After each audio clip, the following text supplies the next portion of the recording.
Hey y'all, I'm Carolina Tony. Thank you for stopping by my channel. Today the road brings me to Charleston, South Carolina, and we are going to do a little exploring and find out how sweetgrass baskets are made. It's an old Charleston thing, and we're going to learn a little bit about the history and actually watch some being made. But right after this station identification.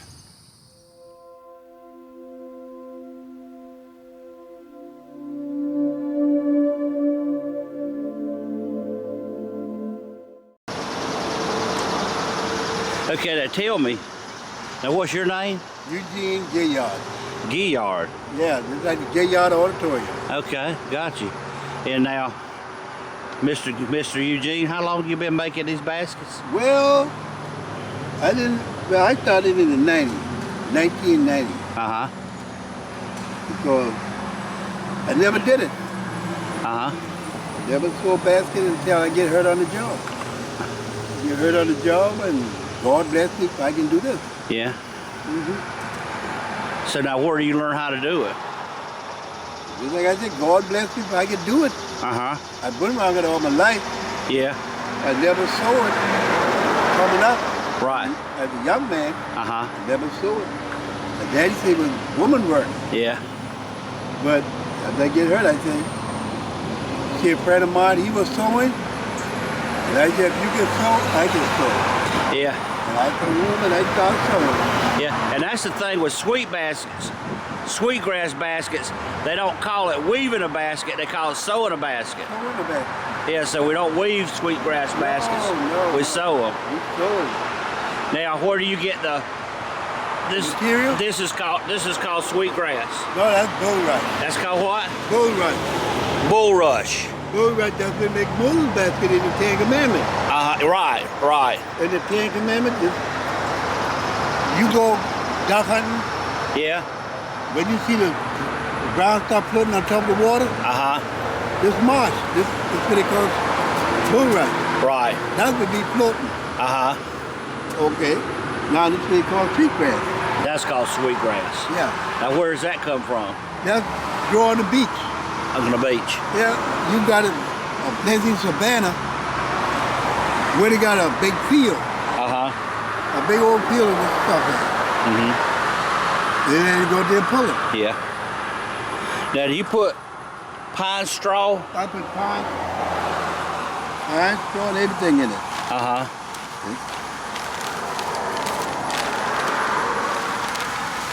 And that just gives it some little color. Yeah, that doesn't give the color. Yeah. Put this in for the color. You put this in for the color. Right. So, and the palmetto is this. Okay. So using the palmetto to do the tie-in. To tie it in. Yeah, this thing called the palmetto right here. Right. Now, how long will it take you to make this bowl? Well, I started on this day before. This going on 2 days now. 2 days. Yeah. So there's a lot of time in it. Yeah. So that's why they cost what they cost. Yeah. Because I do know sweetgrass baskets are not cheap. Oh. They're not made in China. No, like a basket right there, knitting basket. Yeah. Now you go in and price that basket there, it might cost you close to $1,000. Oh, really? Wow. Mr. Gillard says he's been making these baskets since he was hurt in a work accident. Didn't allow him to work anymore, so there was nothing wrong with his hands. No, it's not. So him being a smart man knows that idle hands are the devil's work tool. Yeah. So we are in the process of watching a sweetgrass basket being made. Now, what are you using? Sweetgrass. That's sweetgrass. Palmetto wrapping. Put it in. This is my tool. This is my nail bonder. Now, is that something you made? Yes. And just added a piece of material. I'm going to that. Right. So that makes the hole. Yes, and that. And you just sew it. Yes. Around and around and Yes. around. I'm going to clip that so it won't show in the basket. Then I'm going to add some bulrush. Okay. So the bulrush is intertwined with the sweetgrass. Yes. And you're using the palmetto, pine needles, sweetgrass, bulrush, and the palmetto, which is 4 materials. Yeah.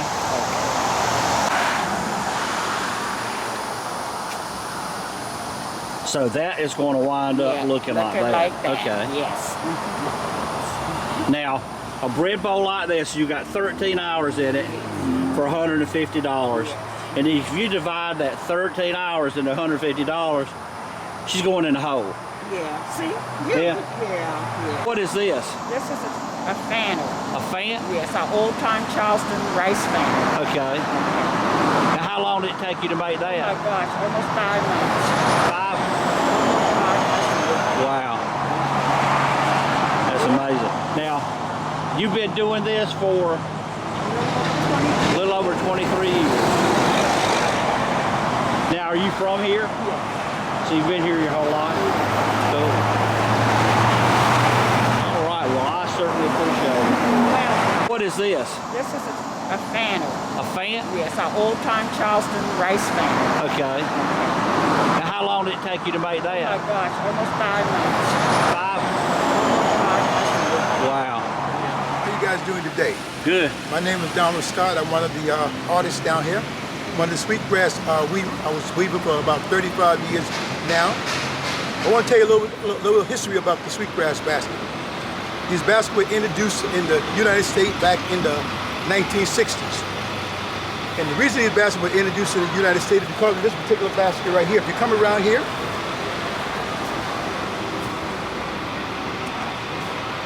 this is called a fanner basket in Africa. In Charleston, South Carolina, it's called the rice fanner. Back in the 1700s, they had no way of sifting the grain from the husk here in the United States. These are where they grow the grass, where they grow rice, both in the colonies and in the plantation. In Western Central Africa, they had what they call rice cultivations there. So when it went over there, they saw that these people, they knew how to whittle the rice, separate the grain from the husk, because they had rice cultivation there. They wanted to bring this tool here back to the United States to help in the rice production during the 1700s. You cannot bring that tool back in this United States without bringing the people that actually made this tool. That's how your slave got here in the United States, because of this particular basket you see here, we call the rice fanner. It helped in the rice production and separate the grain from the husk. After the Emancipation Proclamation of Abraham Lincoln, we actually freed a slave. The family was displaced here in the United States by the auction, going to different slave owners from Texas all the way down to South Beach, Florida. So they didn't have no way of finding their family after the Emancipation Proclamation. A basket was found in all these states coming back toward the South. They found their family in those states by the pattern, threads, skips, and knots that were in these baskets. They found their family in those states. The very basket that separated them from Africa in the 1700s and 1600s, unite them back here in the United States. It's called the coil basket, wrapped in a coil position. The name was adapted back by the legislation of South Carolina to call these baskets sweetgrass baskets. Why did they call it sweetgrass? The slave didn't have any education back then, so the plant they used had a fragrance to it, had a sweet smell to it. So they called the baskets sweetgrass. So this is a sweetgrass basket. This is the craft of South Carolina. This basket is put together by 4 different type components. It is put together by longleaf pine, which is a lighter brown you see here. Also had a border here of bulrush, the very same weave they used in the ancient time of the basket of Moses in the Mediterranean. This is the reed right here you see. This is actually bulrush. It is put together by palmetto from the state tree of South Carolina, the palmetto tree. And the lighter color you see here is actually called the sweetgrass. So you're looking at what they call duller sweetgrass basket. This basket is actually put together by this instrument you see right here in my hand. is actually called a nail bone. It's actually just a piece of fork or spoon, that's all this is. We use them to stitch what they call a row by row. We got to go through each one of these rows here, when you're putting in here, at a left angle, each one, to form this particular basket. And this instrument is called a nail bone because back in the 1600s, there was no metal. So when the basket was made, when the animal died, what they would actually do, they would take a piece of the carcass of the animal rib, they formed this little device here, so you can sew the basket. Back in the 1900s, they actually used a nail. But when the nail actually penetrates the basket, if you see how flat this is, if a nail will go through here, it'll kind of bust away the stitch just a little bit here. Like a hole. Right, so this is more convenient to use. So since they use those two instruments in those 2 centuries, we compound those 2 names from those 2 centuries, put it in this little device here, we call it a nail bone. And that's all we got here. This is palmetto you see here. The stitch you see in this basket is made from palmetto. How do I get that particular stitch there? This comes off the palmetto tree. All I do is with the nail bone, I take the hard crust off. We can't use that part. Only use the fine piece of this. Strip this like this here again. This is the thread we use in this particular basket. This is actually palmetto you're looking at right here. Most of your baskets are started with pine needle. The pine needle has to be wet. See the water coming off that? If that is dry, it's going to be fragile, it's going to start breaking. When I want to actually start a basket from the very beginning, I'll take 4 strands of pine needle. 1, 2, 3,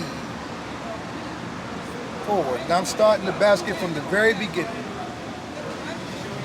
I'm going to take these 4 damp pine needles. I'm going to wrap it.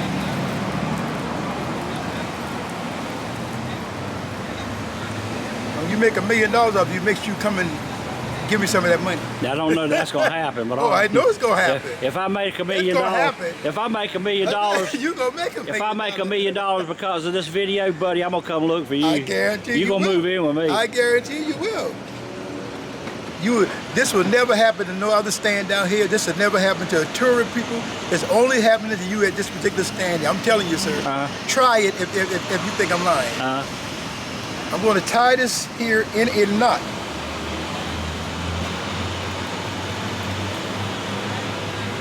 I'm going to take my scissors here. I'm going to cut that evenly. Shave it off, make it look nice. This is how this begins. This is how the basket actually begins. That wheel right there first. You notice to the bottom of that basket, it's a knot. Right. That's the knot. That's the knot. I'm it all. What I'm going to do for you, show you exactly how a basket actually starts. Clean up, make it look nice. The knot always going to be to the bottom of your basket. The flat piece is going to be to the top. You won't be able to see that. That's right here. It's covered with our palmetto. Yeah.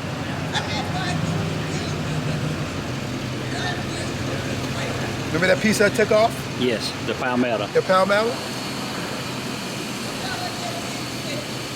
I'm going to take that palmetto, shave it down just a little bit more. That's a little bit too thick.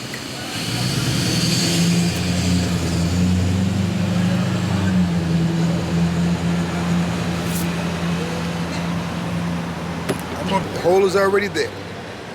All I got to do is just let it go through.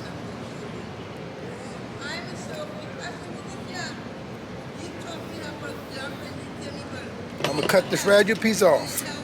I'm going to join all 3 of these together, the left and the right side, and the palmetto. I'm going to pull it tight. I'm going to wrap 2 times.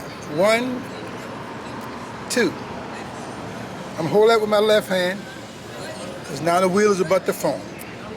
I'm going to take my thumb from the right hand, stick it 1/4 inch from the bottom, right in here. Watch what happens. Look what just happened there. that knot comes to the top. I'm going to go right into the very same knot that came to the top right there. I'm going to stick the needle right in there. Come on. Come on, baby. Don't let me now. Don't fail me now. Look at that. I'm going to pull that out. The hole is already there. I'm going to take that and spool it right through that, where that hole is right there.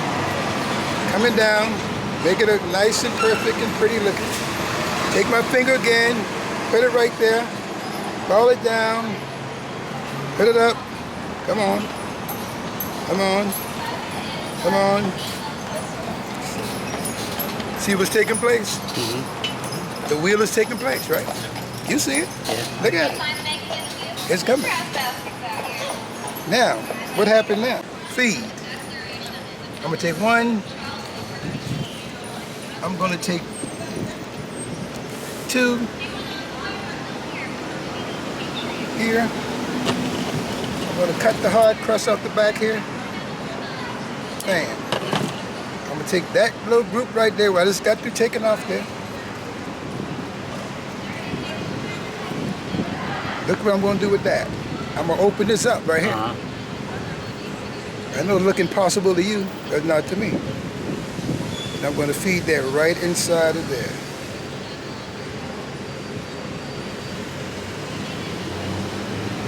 Now the hole that there I have to wrap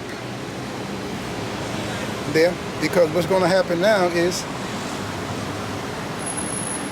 it's gonna come over, that's gonna come over, not come back to the top again. Yeah. So now how long will it take you to get that to there? 2.5 days to get this right here. 2.5 days. Yes, sir. Yeah. So it's gonna take me 3 weeks. Wow. It's gonna take me 4 days.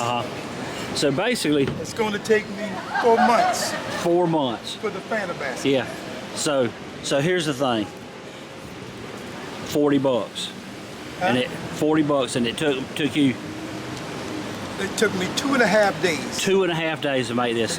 So man, this guy is making less than minimum wage by a long shot. There you go. And he's doing it because he loves it. There you go. So now, here I'm gonna ask you this question: Where did you learn to do this? I learned this from my grandmother. Grandmother. Some 35 years ago. Okay. Do you have children? I got children, but none of them are actually interested in sewing your sweetgrass basket. Well, ain't that just the way it goes? You got to understand, but kids and hard work doesn't go together. Yeah.